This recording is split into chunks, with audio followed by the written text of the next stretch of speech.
Let me talk about this one problem that seemed to cause some difficulty solving logarithmic equations. The 5 problems that we'll look at are on the screen, and we'll just kind of take these one at a time.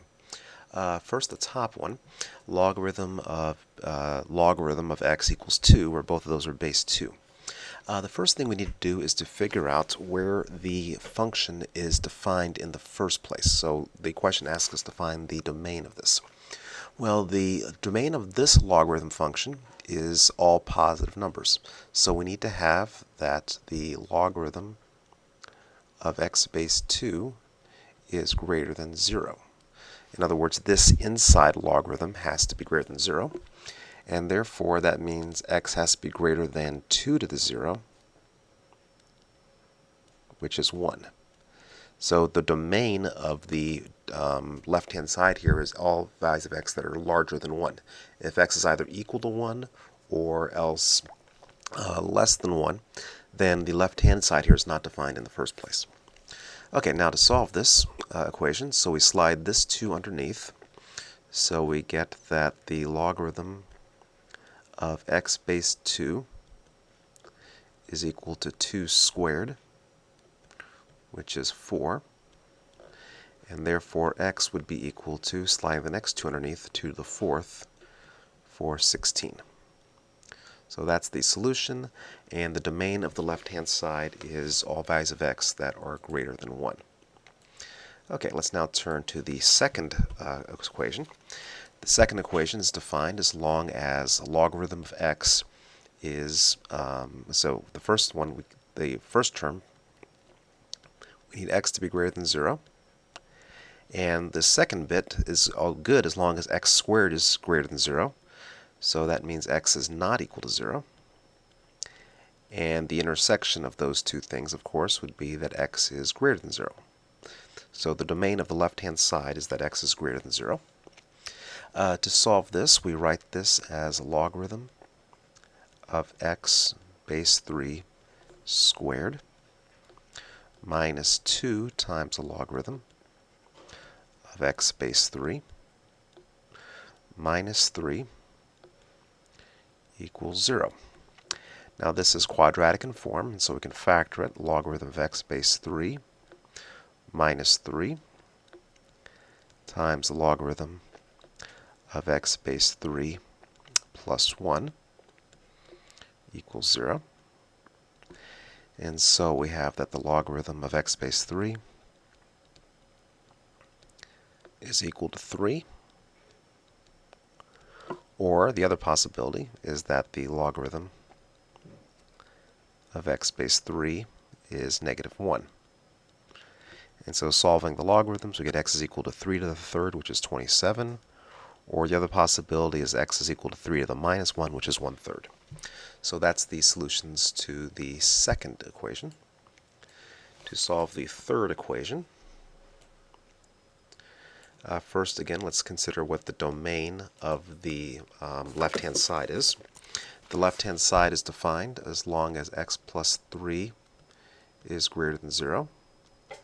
And we also must have that x minus 3 is greater than 0. And the intersection of those two sets would be that x is greater than 3. So that is where the left-hand side is defined. To solve this, let's combine the logarithms on the left-hand side. So the logarithm of x squared minus 9 base 4 is equal to 2. So x squared minus 16, sorry, x squared minus 9 is equal to 4 to the second, which is 16. So that x squared is equal to 25. Okay, so x squared equals 25, so x is equal to 5. That falls in the domain x is greater than 3. And the other solution, x is not equal to negative 5, that does not fall in the domain, so that's an extraneous solution. So ordinarily, if x squared equals 25, then x is equal to plus or minus 5. However, for this problem, the domain of the solution is x is greater than 3, and so x is equal to negative 5 is an extraneous solution, so that's not an answer. Okay, let's now turn to the problems 4 and 5. For both of these, the domains for 4 and 5 are that x is greater than 0 for both of them, so that the logarithm x base 2 for both of these is greater than 0. To solve this, probably the easiest thing to do is to change the base to everything being base 2.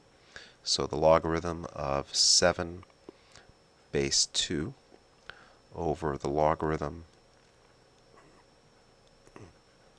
of 8 base 2 is equal to the logarithm of x base 2. The bottom here is 3, so that gives us that the logarithm of 7 base 2 divided by 3 is equal to the logarithm of x base 2. So that multiplying up the logarithm of 7 base 2 is equal to 3 times the logarithm of x base 2, and that is going to be x cubed base 2. So I've multiplied the 3 over to the right-hand side and then included that as an exponent. So the logarithms match, and so therefore, because log is a one-to-one function, we can say that the insides match. So x cubed is equal to 3, so that x is equal to the cube root of 7. So that is the solution of the fourth one. Finally, to get the fifth one, the answer to the fifth problem is not pretty. There's nothing to be done about it. It's just simply the answer is not going to look very nice. We can solve it exactly, but we will not have an answer that will look terribly nice when we come out the other end, and we would certainly have to plug into a calculator. So let me get rid of all this and bring this up to the top, because I'll need all the room I can get to solve this one. So we'll again change the base. This time let me change everything to base e. So natural log x over natural log 2 is equal to natural log 7 divided by natural log 9. So that natural log x is equal to natural log 2 times natural log 7 divided by the natural log of 9. And therefore, x will be equal to, well, the natural log of something is equal to the right-hand side, so x is going to be e to the right-hand side. So natural log 2 times natural log 7 divided by natural log 9. So that is the answer that's suitable for plugging into a calculator. There's a couple other ways that this could be written. It could be written slightly simpler as 2 natural log 7 divided by natural log 9. This also could be written as 7 natural log 2 divided by natural log 9. I'll let you check on your own. If the very first step you changed everything to base 2, then this would be the answer that kind of falls out. If you change everything to base 7, then this would be the answer that would kind of fall out.